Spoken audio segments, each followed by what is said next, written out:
तो हमने अपना लास्ट वीडियो में आपको बताया था कि मैं आपको भारत में पोर्नोग्राफी सज़ा का प्रावधान है या नहीं है, वह कौन से एक्ट के अंतर्गत आता है, आईपीसी के अंतर्गत कौन कौन से सेक्शन के अंतर्गत आता है और आईटी एक्ट के अंतर्गत किस सेक्शन के अंतर्गत इसका प्रावधान है। तो इन सारी चीज़ों का हम लोग यहाँ पे डिटेल एनालिसिस और डिस्कशन और विश्लेषण कर लेते हैं। तो ऑलरेडी आप लोग अवेयर हैं कि अभी जो राज कुंद्रा का लेटेस्ट न्यूज़ हमें बना हुआ है और वह ऑलरेडी शिल्पा शेट्टी के पति है और शिल्पा शेट्टी एक बॉलीवुड की अभिनेत्री है और बिजनेसमैन जो राज कुंद्रा है उसको मुंबई पुलिस की अपराध शाखा के द्वारा अश्लील फिल्म के मामले में गिरफ्तार कर लिया गया है। मुंबई पुलिस का दावा है कि राज कुंद्रा की कंपनी जो लंदन में स्थित है एक कंपनी के लिए भारत में अश्लील सामग्री का निर्माण कर रही थी और कारोबारी राज कुंद्रा की गिरफ्तारी के बाद भारत में पोर्नोग्राफी से जुड़े नियम कानून को लेकर काफ़ी चर्चा होने लगी। तो इस पे हम लोगों को डिस्कशन करना और हम लोगों को इसके बारे में अवेयरनेस होना, जानकारी होना, ये बहुत ही ज़रूरी है। तो यहाँ पे आप देख सकते हैं कि रिपोर्ट के मुताबिक जो केस बन के आया गया है और यहाँ पे जो आरोप लगाया गया है और जो मामला दर्ज किया गया उसके अंतर्गत जो धाराएं यहाँ पे लगाई गई है, यहाँ पे section 420 under IPC, section 34, section 292 और 293 अंडर आईपीसी के अंतर्गत लगाया गया है और आईपीसी और आईटी एक्ट की धारा 67 और 67A लगाया गया है इस केस के अंतर्गत, जिसमें कारोबारी जो राज कुंद्रा है उसको आरोपी बनाया गया है। और हम लोग जानते हैं कि आईपीसी की धारा 420 और आईटी एक्ट की धाराएं 67A जो है ऑलरेडी नॉन बेलेबल है। तो यहाँ पे अगर दोषी करार दिए जाने पर राज कुंद्रा को 5 से 7 साल तक की कैद की सज़ा हो सकती है। आईपीसी की जो धारा 292 है इसके बारे में क्लियर कट बताया गया है कि हर वह चीज़, चाहे वो कोई भी पर्चा हो, कलात्मक प्रस्तुति हो, ऑफ सीन या अश्लील प्रस्तुति हो, आकृति हो या वीडियो हो, जो भी कामुक पाए जाते हैं, मतलब अश्लील पाए जाते हैं, उसको अश्लील की श्रेणी में माना जाएगा। इसी में और भी कहा गया कि चीज़ कामुक रुचि के लिए अपील करती हो और उससे भी अश्लीलता की श्रेणी में रखा गया, उसको भी अश्लीलता की श्रेणी में रखा गया। कानून के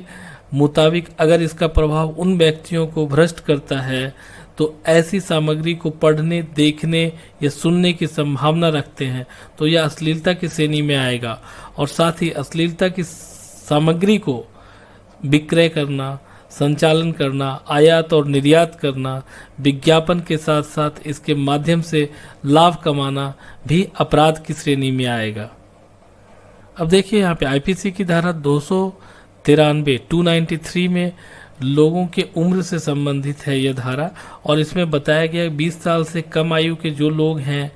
ऐसी सामग्री की बिक्री या प्रसार या सार्वजनिक स्थानों पर अश्लील कृतियों और गीतों को भी दंडनीय अपराध की श्रेणी में रखा गया है। तो राज कुंद्रा के मामले में भी ऐसा ही किया गया है। आरोप है कि अश्लील सामग्री को ऐप पर अपलोड किया गया था।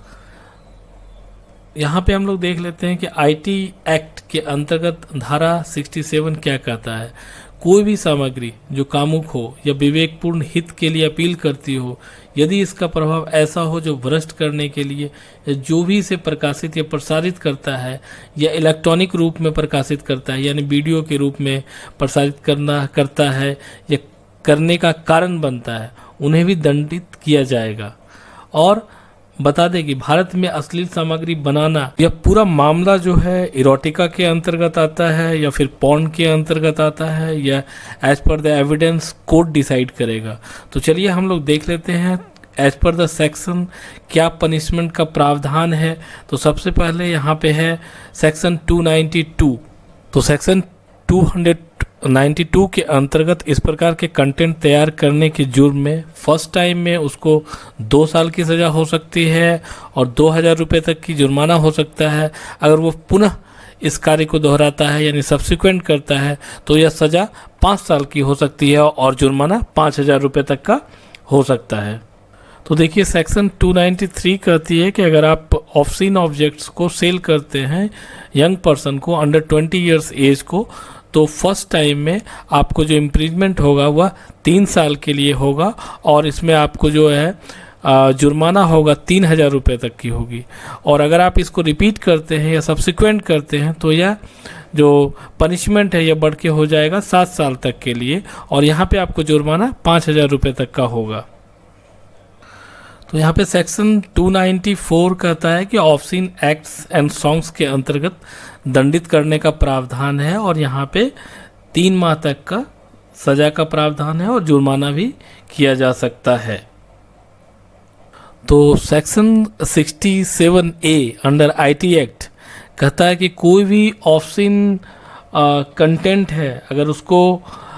पब्लिश किया जाता है, ट्रांसफ़र किया जाता है थ्रू इलेक्ट्रॉनिक मीडिया, इस केस के अंतर्गत इसको व्हाट्सएप पे भेजा गया या फिर इसको सोशल मीडिया में पब्लिश किया गया है तो यह आईटी एक्ट के अंतर्गत आएगा और यह ऑलरेडी एक सेक्सुअली या पॉर्न वीडियो से रिलेटेड कंटेंट था तो इसके लिए जो सज़ा का प्रावधान है वह है, सज़ा का प्रावधान 5 साल तक का सज़ा है और इसमें अप टू 10 लाख रुपए तक का जुर्माना है। और अगर इस कृत्य को या घटना को अगर आप या फिर दोबारा करते हैं, सब्सिक्वेंट करते हैं तो फिर आपका जो सज़ा है वो बढ़ के हो जाएगा 7 साल तक और आपका जुर्माना अप टू 10 लाख तक हो जाएगा।